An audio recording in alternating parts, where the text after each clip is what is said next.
Hey everyone, it's Corey with Sims Investment Management with another monthly update. And July really was a remarkable month as we've kept this rally going off the coronavirus bottom that we had back in March. And the market continues to move forward because it's forward looking. We've had a lot of Fed and monetary stimulus. The CARES Act has played a big part in that. And it just goes to show you that you can't time the market. Just when you think it's going to do one thing, it's going to zig. It tends to zag, and we've unfortunately seen a lot of people make some really bad decisions the past few months trying to time the market. I want to focus on two different topics today that I keep getting a question about a lot. One of it is on gold, and a lot of people ask about gold frequently because they want to, or they've heard that they should have some gold in their accounts as an inflation hedge or some type of insurance protection if things go really south. And there's a couple parts with that. One, you're typically not going to own enough gold for it really to make any big impact in your portfolio. Two, it really has not been a good inflation hedge, and we'll talk about that a little bit further. And it certainly has been dead weight if you look at what it's done, not only the past decade, but even if we go back further to 40 plus years. So gold is valued on what's called greater fools theory. So that means that I buy gold and I think that there is a greater fool out there that will buy it from me at a higher price. It doesn't pay income, it has no income, it has no earnings, there's no dividends. There's no way to truly value gold on any type of reputable financial metric. It's strictly just, I buy it today with hopes that somebody will buy it from me at a higher price later on.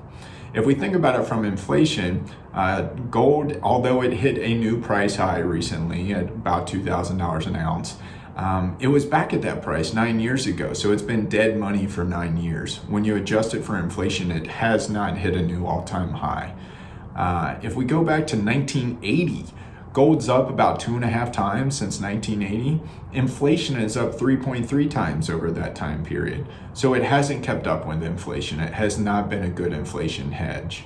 If we look at what it's done since the market, I hope you're sitting down. The market is up 29 times since 1980, and gold is up 2.5 times.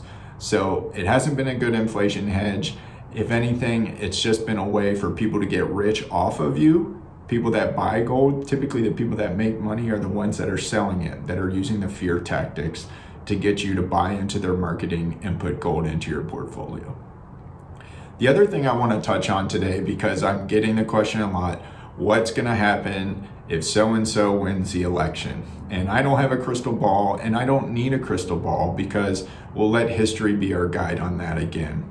If we look at the past 80 years, 85, 86 years, all the way back to 1936 here, there have been 7 Democratic presidents, there have been 6 Republican presidents. Over that time period, there's been a pretty strong correlation between between both parties and what the market's done. The market has added about 12% per year in the past 85 years. It has not really mattered who has been in office because American businesses find a way to evolve with the new landscape that any administration is going to throw at them.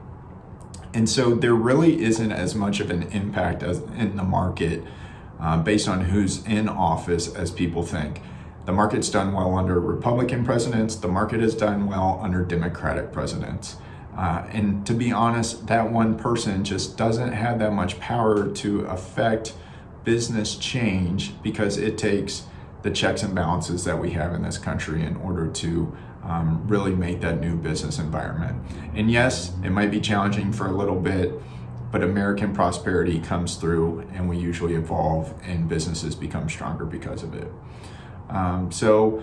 The last thing I want to leave us with this month is a lot of the messages that I give to you guys on here seem maybe countercultural, maybe seem counterintuitive, and there's a reason for that. All successful investing tends to be against the herd.